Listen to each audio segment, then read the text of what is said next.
اذكر في الكتاب مصحف ውስጥ አውሳ مريم አውሳ إذ انتبذت من أهلها مكانا شرقيا ከቤተሰቧ በምስራቃዊ በኩል ተገንጥላ በሄደች ጊዜ فاتخذت من دونهم حجاب ራሷን ጋርዳ ወደ ዒባዳ ወደ ተፈኩር ቁጭ አለች መሬም فأرسلنا إليها روحنا እኛም ጅብሪል ላክነው ሩህ ስሙን ጅብሪልን አላህ ሩህ ይለዋል የተሟላ ሰው ሚያምር ቆንጆ ወጣቱ ነው ፊቷ ተሰየም ጋርዳ ተቀምጣለች በየት ገባሽ ደረገጠች እኒ አዑዙ ቢርህማን ሚንክ ኔ በአርህማን ካንተ ተጠበቃለሁ በአላህ ኢን ኩንተ ተቂያ አላህ ምትፈራ ከሆነ ራቀኝ አለች ጅብሪል መለሰ ቃል ነማ አና ረሱሉ ረቢኪ እኔ ጌታሽ መልእክተኛ ነኝ ሊአህበ ለኪ ጉላመን ዘኪያ ምርጥን ጽዱን ልጅ ብሰጥሽ ነው የመጣው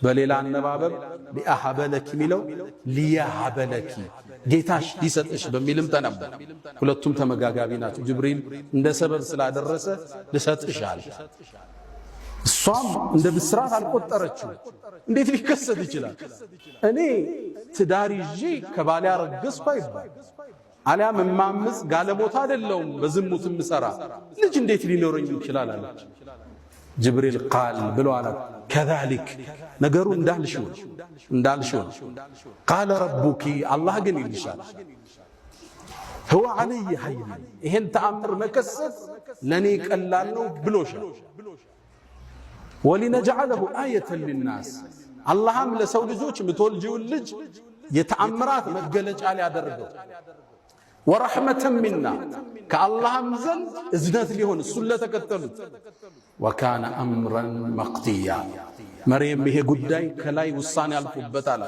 جبريل كزام النبي عليه الصلاة والسلام لله جبريل ودمع سنوع افالبات مريم وديون ورقزت ستارقز እቺ ብዙ ሴት ነች በዒባዳዋ የምትታወቅ ነች እርግዝናዋን እንዴት ትግፋው እንደምንም ደብቃ በአምልኮ አሳለፈች ዘከሪያ ተንከባካቢዋ ነው ሲያያት ያረገዘች መሰለች ከዛም ጠጋላት አንቺ መሬም አላት አንድ ዘር ያለ ሌላ ዘር ይበቀላል እንዴ አላት የጠየቃት መጀመሪያ ዘር የፈጠረው ያለ ዘር አይደል አለች መልሷ ከበደው አስከተለላት አንቺ መሬም ወይ አንድ ሰው ያለ አባት ልጅ ሊኖረው ይችላል እንዴ አላት አዎን አባታችን አደም ያለ አባትም ያለ እናት አይደል የተወለደ አለች መልሷ ከበደው ፊት ለፊት መጣላት መሬም ሆይ አርግዘሻል ሚስጥሩን ነገረችው ዘከሪያ ሆይ መላእክት መጡ አብስረው ከሰማይ መላእክ መጡ እንዲህ ተከስቷል ብላ ነገረችው ዘከሪያ ምን ክስተት ያቀና ግን 9 ወር ቆይታለች የመጨረሻ የመውለጃ ጊዜዋ ሲደርስ ተገንጥላ ከቤተሰቦቿ ራቀች አዋልዱኝ እንዳትል ከማን አረግስኩ ልትል ታገሺ ብሏታል አላህ ተአምር ሊከሰት ነው ብሏታል ብቻዋን ርቃ ሄደች መካንን ቀሲያ ነው ብለዋል ከዛም የደረቀ የቴምር ዛፍ አለ እሱን ተደገፈች ምጡ መጣባት ልብ በሉ የ17 ዓመት ወጣት በዚህ ላይ ድንግል ነች አዋራጅ በዙሪያዋ የለም ምጡን ብቻዋን ያማጠችው ምጥ ከባድ ነው ድንግል ለሆነች ሴት ታዲያ መሬም ልትወሳ ይገባል ምጡ ውስጥ ስትገባ ልጁ እየተወለደ ነው አመማት ከዛ ደግሞ ልጁን ወልዳ ይዛው ልትሄድ ነው የታመጣሽ ሊባል ነው አባቱ ማን ነው ሊባል ነው ጭንቅላቷ ፈረሰ فقالت يا ليتني مت قبل هذا ከዚህ በፊት ሙቼ በነበር ምን አለ وكنت نسيا منسيا ተረስቼስ በነበር አለ ወዲያው ዒሳን አላህ አወጣው ልጇን ኢየሱስ ተወለደ فناداها من تحتها ملائكه የተጣራት አሊያም ልጇ ነው ይባላል ልጇ የሚለው ቀውል አصحን ምነው ለሚቀጥለው ተአምር መንደርደሪያ ስለው فناداها من تحتها الله عيسان አናገረው ከሆዷ እንደወጣ አትዘኝ ብይጠጪ ውሃም እዚህ ያለ ዛፉንም መታ አርጊው ቴምሩንም በያለ ተረጋጋች። እሱም በላች፣ ውሃውን ጠጣች፣ ኃይሏ ተመለሰ።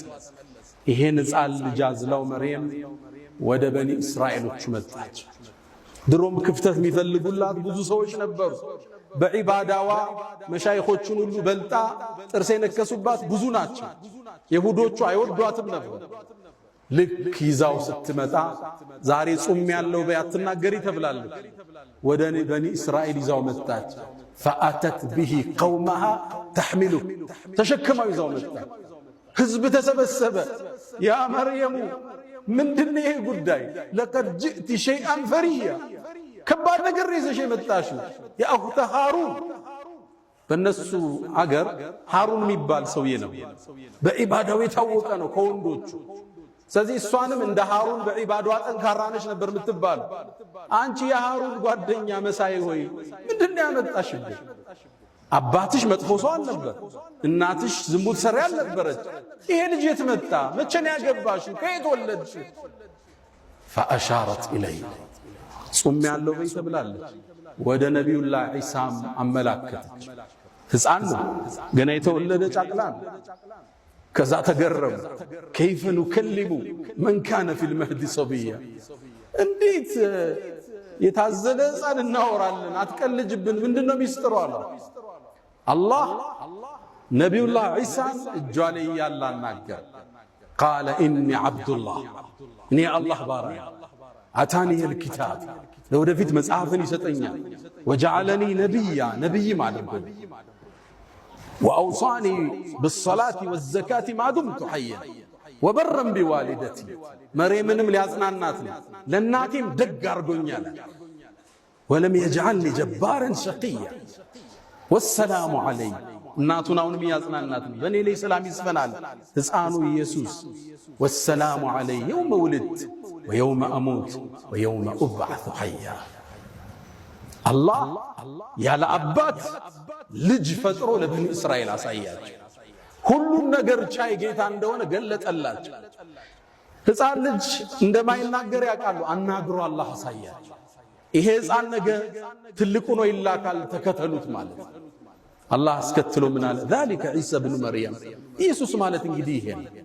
አላህ እኮ ልጅ ሊይዝ አይገባው፣ ሱብሓነ ጥራት ይገባው። ኢየሱስ እንዴት ልጁ ሊሆን ይችላል? እንዴት የጌታ ስልጣን ተጋሪ ሊሆን ይችላል?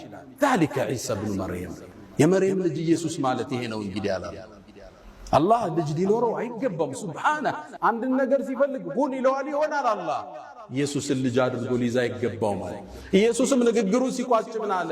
አላህ እኮ ረቢ፣ የኔ ጌታ እሱ ነው፣ ወረብኩም የእናንተም ጌታ፣ ፈዕቡዱ ተገዙት፣ ሀዛ ሲራጡን ሙስተቂም፣ ቀጥተኛው መንገድ ይሄ ነው አላቸው። ከዛ ትልቅ ቤተሰብ ከዝች ብፁዕ ወጣት ኢየሱስ የተባለ ከታላላቅ ነቢያቶች አንዱ የሆነ ኡሉል ዐዝም ሚነ ሩሱል ምድር ላይ ተከሰተ። ጥብቁነት ሽልማት አለው። ቁጥብነት ደረጃን ከፍ ያደርጋል። ራስን መጠበቅ